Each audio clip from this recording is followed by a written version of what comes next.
Hello, everyone, and welcome to our live. We are here in Montreal, Canada, at the International AIDS Conference 2022. This is our second discussion out of our series, HIV in View. And today we are talking about stigma, the big four-letter word, 40 years later. My name is Raif Darazi. I am your host. And it is so important as we progress in our understanding of HIV, education, as medicine progresses, that we also continue to talk about stigma, because stigma has this sneaky little way of adapting to all the changes and sticking around. So that's what we're here to do today. I'd love to introduce our wonderful panel. I'll start with Doreen. Hello, my name is Doreen. I am from Kenya. I'm a HIV and AIDS advocate, and I work for the global network of people living with HIV. Lovely. Yeah. And over to you, Jade. My name is Jade Electra. I guess I'm considered to be a community leader. I organize functions for the HIV positive community in Toronto, and I'm also the publisher of Pause Planet magazine, which is an online magazine. And last but not least, Dr. Ben. Well, thanks, Rafe, and thanks to this wonderful panel.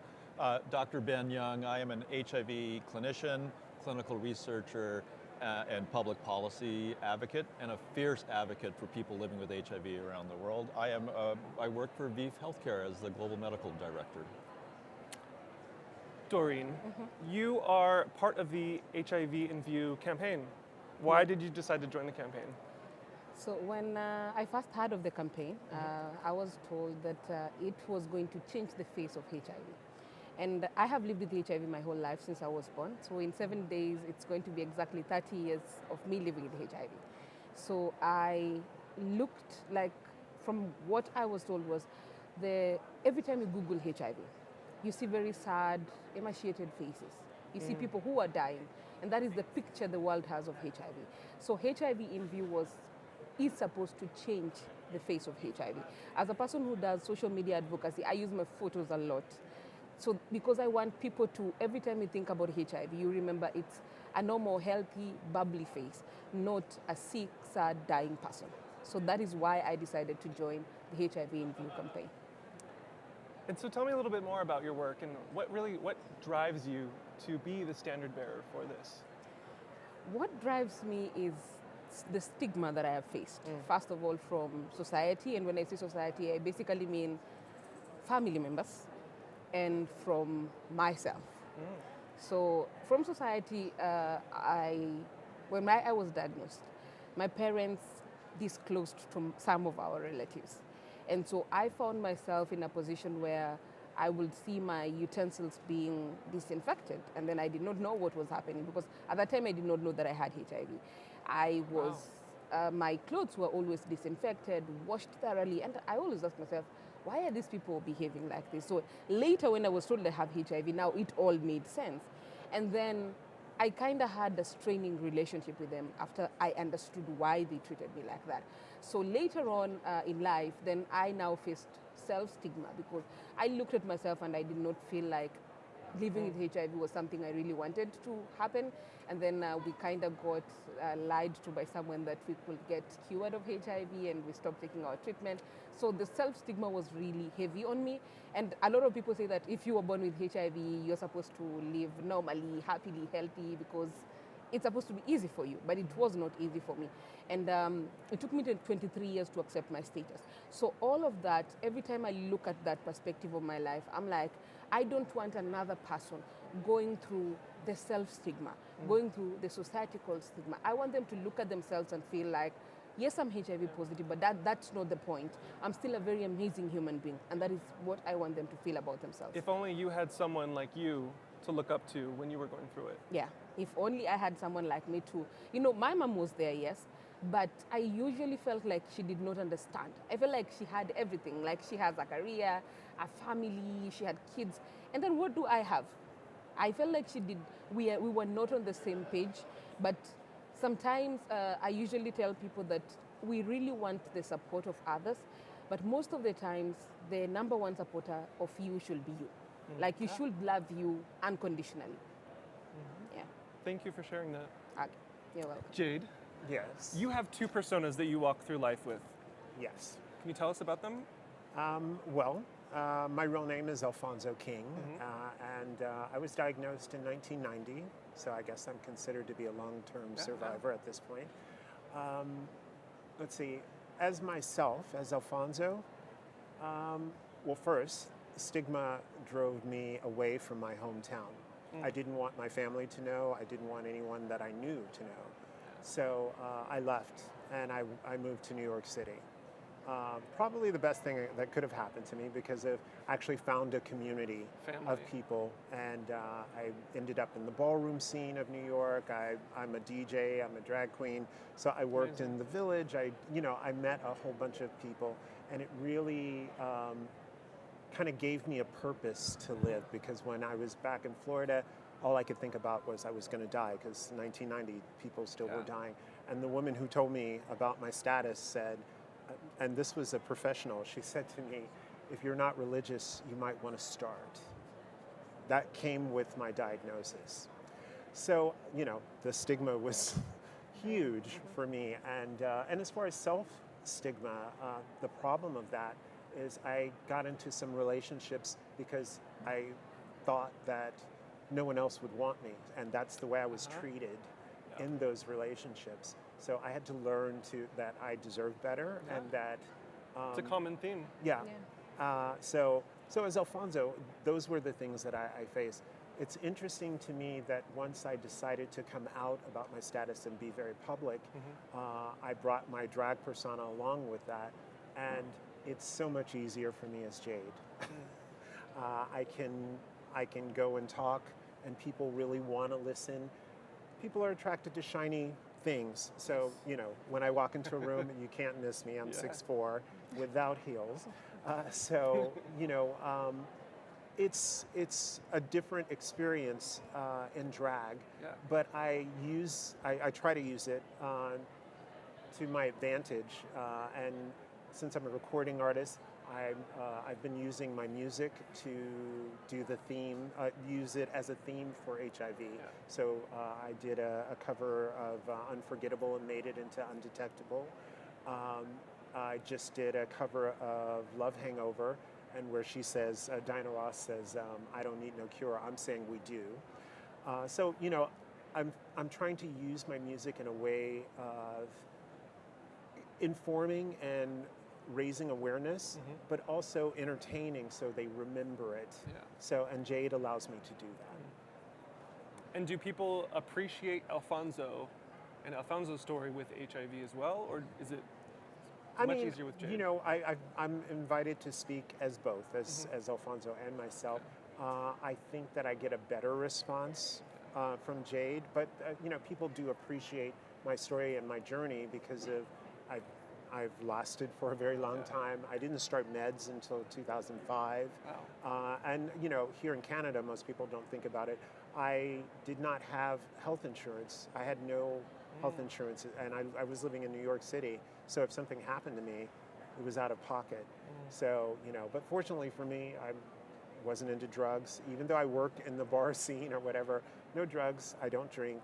So I was pretty healthy. Unfortunately for me, diabetes runs in my family, and that was part of the things that was catching up with me. So by 2005, I was dipping into less than 200 T cells. So, and my thinking was, until I absolutely need it, I'm not taking it. Because when I found out AZT or AZT, that's what they say here, was still a thing. And I was watching friends die on it, so I refused to take it. So by 2005, they actually had the cocktail, and it was better. And I took to it immediately, like within a few months, I was undetectable. So glad to hear that, and thank you for sharing as well. Dr. Ben, turning to you as a healthcare professional, HIV stigma as it relates to care and healthcare and the whole care continuum. What's your experience of that? Well, I think it's, first, I want to just, again, compliment our panelists, and actually we all share a roughly 30-year journey with HIV, and part of that 30-year journey starts with how long do I have until I die, and now we're in this how long do I have until I'm undetectable, and how long do I have have experiences in life. And that, in a way, is also is a statement, an extension of what the HIV care continuum is and what it hopes to understand and measure. So going from getting tested to getting into care and on treatment, getting adherent enough to be undetectable, and now, more recently, to have quality of life, right? And I think it's very important to understand that stigma affects all of that. Stigma affects the ability of one to seek testing, to walk through the threshold of a medical facility. Many people were fearful of walking through the threshold of the door of my clinic because it said infectious diseases on the door. Many people are afraid to go to the pharmacy to pick up the bottles of those medicines that actually ultimately may save your life, simply because that bottle might somehow disclose their status.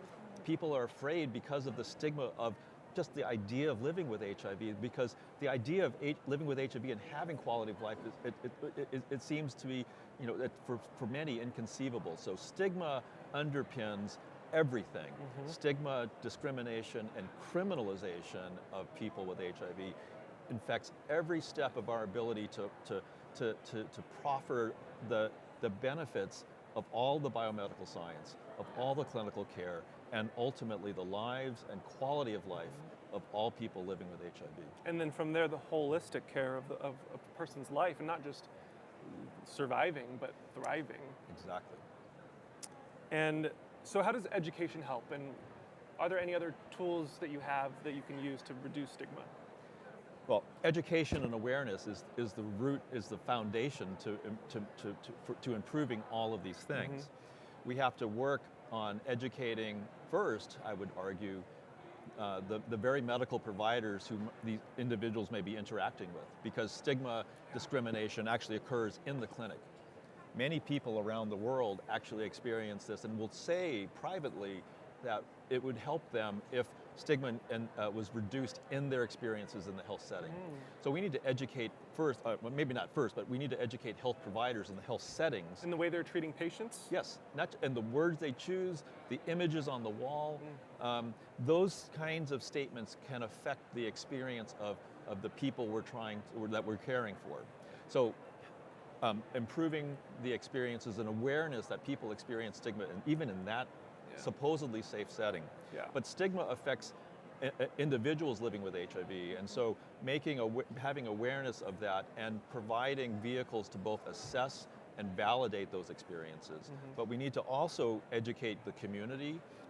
We need to educate government and faith organizations around the impact of stigma on their constituencies and the community. So education around stigma occur in multiple venues with multiple targets of that education. Yeah, for me, living in Los Angeles, a relatively progressive area, relatively well educated when it comes to things like HIV and a gay scene. Recently, like maybe a few years ago, I was going to see a barber that I had been seeing pretty regularly, and slowly opened up over time and eventually told him about my HIV advocacy. And from that moment on, I got no response. Wouldn't answer my texts. I would call the shop. He was there. They said that he'd call me back, didn't call me back. It took me a while, but I realized, this person will not talk to me anymore because they found out I have HIV. And fortunately, I found a new barber, great guy, very educated. But his client, because he posts on social media, his client saw my profile and he reached out to the barber and said, hey, like, aren't you afraid sometimes that maybe like cutting this guy's hair, if you nick him or something, and then you're using that same tool on somebody else?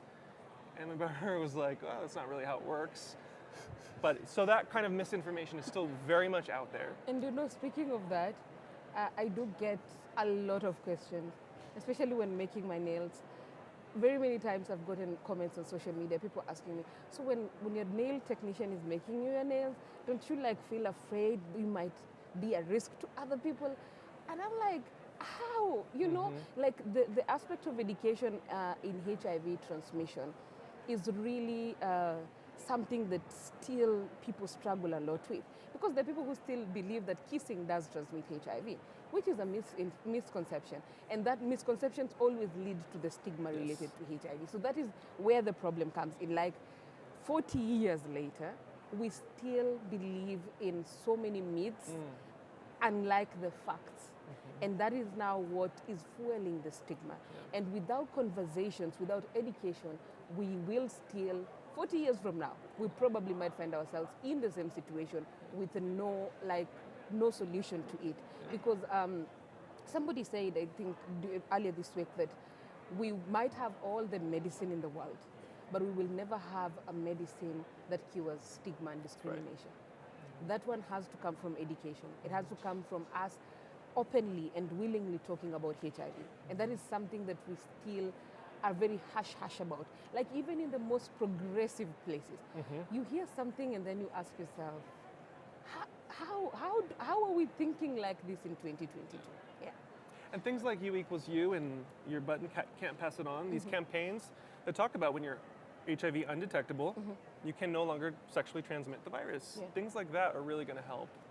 Yes, no, I mean, it takes really all sectors working together to try to educate and therefore to reduce stigma. I Yeah. just wanted to piggyback on what you, Rafe, and Doreen, what you said, that it was a hair cutter and a nail salon that where you experienced stigma. I want to say, as an HIV doctor, I less so now, but in the earliest days of the epidemic, experienced my own form of stigma simply by telling the person sitting next to me on an airplane that I was an HIV doctor. Proudly so, but people would ask for seat reassignment simply on the basis of me identifying my profession. And so the stigma is pervasive, and even if it's not directed at someone living with HIV, it affects the totality of people and systems that we all live and work in. Yeah. Well, one of the things that I think that people don't think about also, how stigma works in the HIV positive community. Okay, so PrEP has come around, and that's a great tool, and it's wonderful and all that stuff. But because of the stigma of being HIV positive, there are HIV positive people going back in the closet about their status and saying that they're on PrEP as opposed to saying that they're HIV positive. Yeah. And through my magazine and the Facebook group that we have, Pause Planet, we welcome everyone in. It's a public group. Everything is public on it. But we also encourage everyone to be out about their status, because we can't change discrimination laws or anything without being out. No representatives. Right. So you can't do that in a closet. So, that's another part of stigma that I wanted to bring up, that people don't think about, that people are hiding behind PrEP or whatever because they don't want to be associated or said that they are HIV positive. And that's the reason why I try to go out and talk about it as much as possible.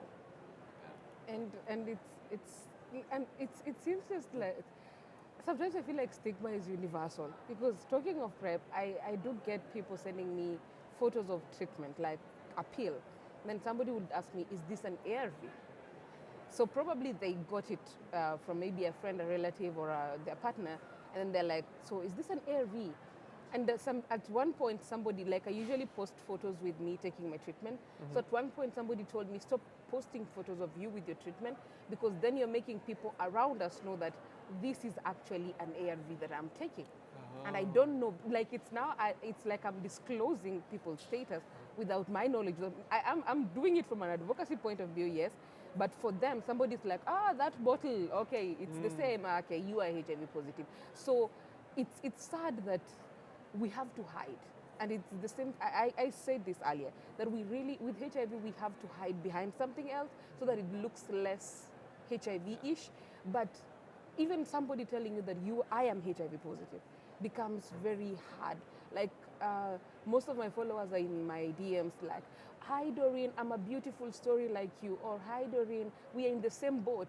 So I usually ask them, and sometimes it's like more of a joke, that which boat, because I am in very many boats, so which boat are we talking about? Because a lot of people tend to think that being HIV positive is something you should be afraid of, it's something that you should hide away from, and it's something very shameful. So when I say I was born with HIV, I see so many people like, oh, sorry about that, this is so sad, it was not your fault. But people who acquired HIV in other ways are not guilty of anything, Right. you know? So you can't say that you're so innocent, you did not want to. who is guilty then? Yeah. Because it's not a crime. Living with HIV is not a crime. So when you say you are innocent, it means that person is guilty. The And what are they implication. guilty? Exactly. What are they guilty of? Yeah. Yeah. So They're guilty of living life. I know, right? You live your life, you make mistakes along the way, you do whatever. And disclosure is such a sensitive topic Yeah. because for some it's a very real and present danger to disclose their status. But for those of us who can and are safe, it's safe enough for us to do so. Yeah. Then I think, there is an imperative. But we should acknowledge that one of the most malignant form of stigma is criminalization, Yeah. right? And for many people, despite perhaps reduction in self-stigma, public disclosure actually puts them at risk of being criminalized and prosecuted. And so that exists all around the world, and something that needs to be considered in the sort of the broader spectrum of what stigma actually means. Yeah. And those are the things that the governments should be like really looking at very carefully, because I have a friend who is in prison now who was arrested probably about like 6 or 7 years ago. U=U should release him. He was on meds then. He was undetectable. But Wow. you know, the government and it hasn't caught up with the science. And so that's the other reason that I speak up all the time about U=U, and that's why I recorded the song, was because I want people to understand what this actually means. And if you can't pass it on, then how are you going to jail for you're just going to jail for being positive? And states and municipalities and nations around the world are slowly doing that. So there are movements, one in my home state of Colorado, others go actively right now in the state of Indiana, for example, of all places, are actually That's modernizing their statutes to accommodate that. But unfortunately, too many places, HIV still is a crime. Well, we have literally just scratched the surface of this topic, but that is our time. There's so much more that we could talk about on this issue. I hope that you folks at home got something valuable out of this. I think the takeaway is education and representation as being our primary tools moving forward to reduce this stigma. Yeah. Thank you so much for joining. A big thank you to the International AIDS Conference and especially ViiV Healthcare for putting this on. It's been a pleasure. Thank you so much. Oh, and don't forget, tomorrow, our third and last session is going to be at, what time is it, 10:30 a.m.? Sorry, yeah, 10:30 a.m. Eastern Standard Time. We will see you there. We've gotten lots of information about HIV. Now we need to talk about moving forward. What do we do next? So positive action after 30 years. See you then.